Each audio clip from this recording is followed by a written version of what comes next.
Hi everyone, my name is Heather Boerner. I'm the author of Positively Negative: Love, Pregnancy, and Science's Surprising Victory Over HIV. This is the first of what I hope will be many virtual book readings. I want to introduce you today to one of the two couples I follow in the book, Poppy and Ted Morgan. I wrote this book because what I realized is that HIV has changed a lot in the last several years, and most of us don't know anything about it. We still think of HIV as a death sentence, and what I found was couples living with HIV and having healthy babies kind of the old-fashioned way, through unprotected sex. And recently, the head of UN AIDS, Michel Sidibe, said that there has been more progress in the last 3 years than there has been in the last 25 years. And my book really explains what that change looks like in people's real lives. So what I do in the book is I follow two couples, and in each couple the man has HIV, and I follow them from first love to first child and kind of the challenges they faced in trying to have that child a healthy, HIV-free child, in a way that they could afford and was reasonable for them. And then I follow the scientists who proved that what they were doing was reasonable and healthy and could be reasonable and healthy for other couples. So you may have heard of this thing called PrEP, pre-exposure prophylaxis. That is when an HIV negative person takes an HIV drug and it reduces the risk of them contracting HIV. Specifically, at the International AIDS Conference in Melbourne this week, research was presented that showed that if you took it as often as just 4 times a week rather than every day, the way you're supposed to, it was 100% protective in the people that they studied. So this is a huge advance.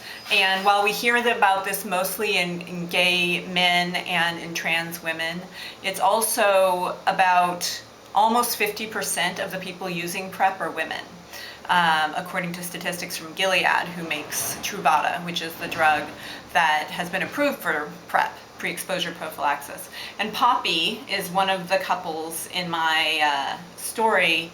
She's one of the women, one of those almost 50% of people using PrEP who is a woman. So what I want to do is read you a little portion of Poppy's experience trying to get pregnant.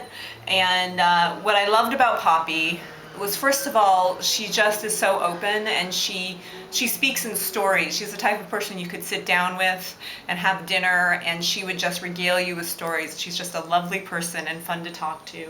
And I should say here that Poppy and Ted are pseudonyms. Ted is not out to everyone about having HIV, and so he asked that we not use their real names. And this, I was fine with this because this is fairly common. There's so much stigma out there about HIV that a lot of people with HIV aren't out. And it's really this stigma that is keeping people sick in a lot of ways. So I totally respect that. So just know that going into this, that Poppy and Ted are pseudonyms.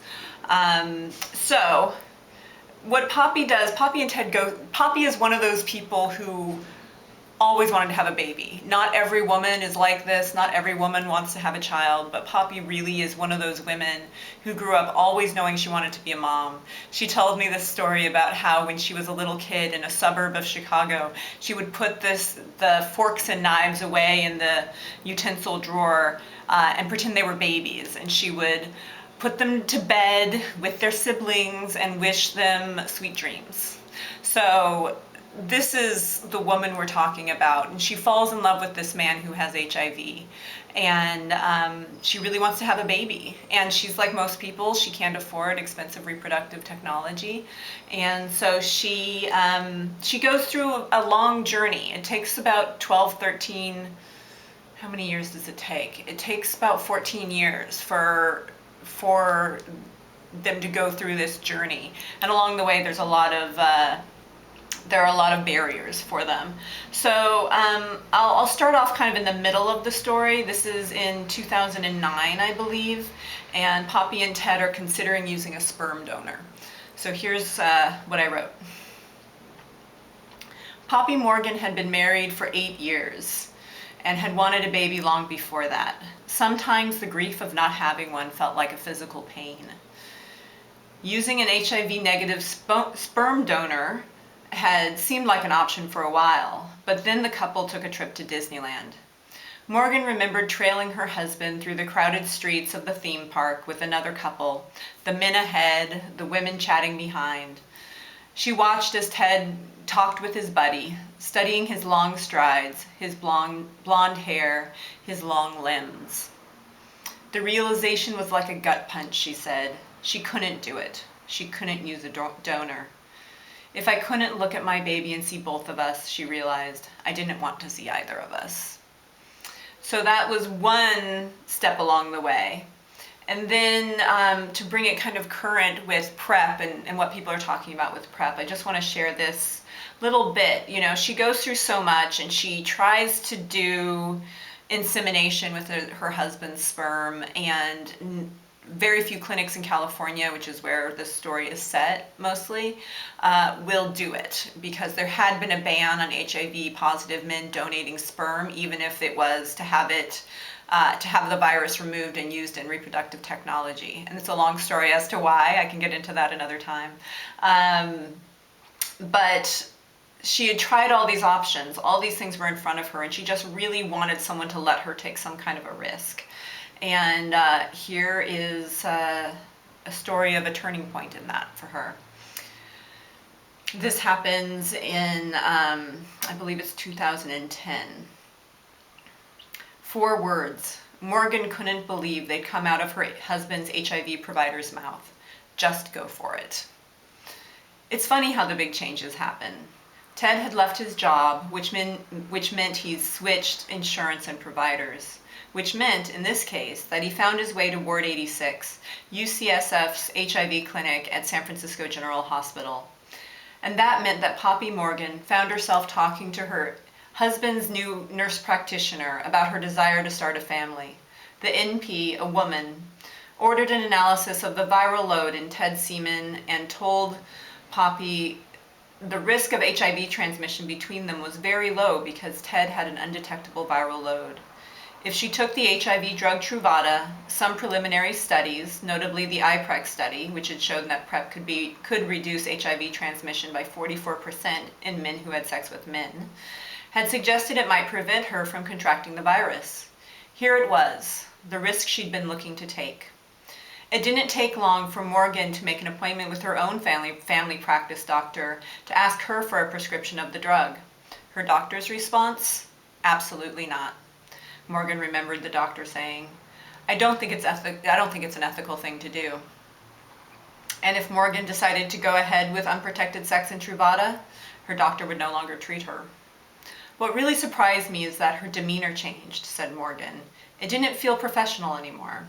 Usually you meet with a doctor and it's a dialogue. As soon as I mentioned Truvada, it was, this is how it is and I'm not changing my mind. Morgan kept replaying the conversation in her head, thinking of all the things she wished she'd said. The reason you think this is unethical is because you think you understand the risk I'm taking, but you don't, you're projecting. Or, she wasn't willing to take the risk, but I felt we should have at least been able to have this dialogue and at least pretend we have a choice. She left the appointment exhausted. After years of trying, this, quote, 900 steps forward and 1,000,000 steps back routine was wearing on her. Here we are again, she thought, back at the beginning. But this time it was worse, she said.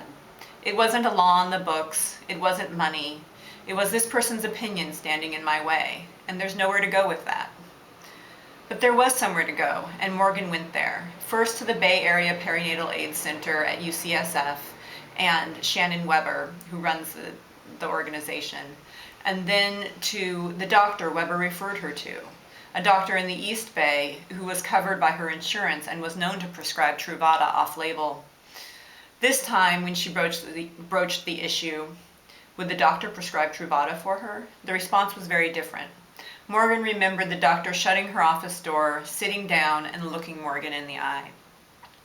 I need you to know that this does not reduce your risk of contracting HIV to 0, Morgan remembered the doctor saying. I need you to verbally tell me you understand that. Morgan said the words. The doctor wrote the script. And just like that, Morgan and her husband made plans to have sex au naturel for the first time. So that's a little taste of Poppy and Ted's story. If you are an HIV affected couple and you have a similar experience, I'd love to hear it. Please share it with me by tagging it with the hashtag HIV Love Wins on Twitter, and I will share it and I will put it on my blog, and I would love to hear from you. Thank you so much for listening. If you're interested in the book, you can read more about Poppy and Ted in my book, Positively Negative: Love, Pregnancy, and Science's Surprising Victory Over HIV. And thanks for listening.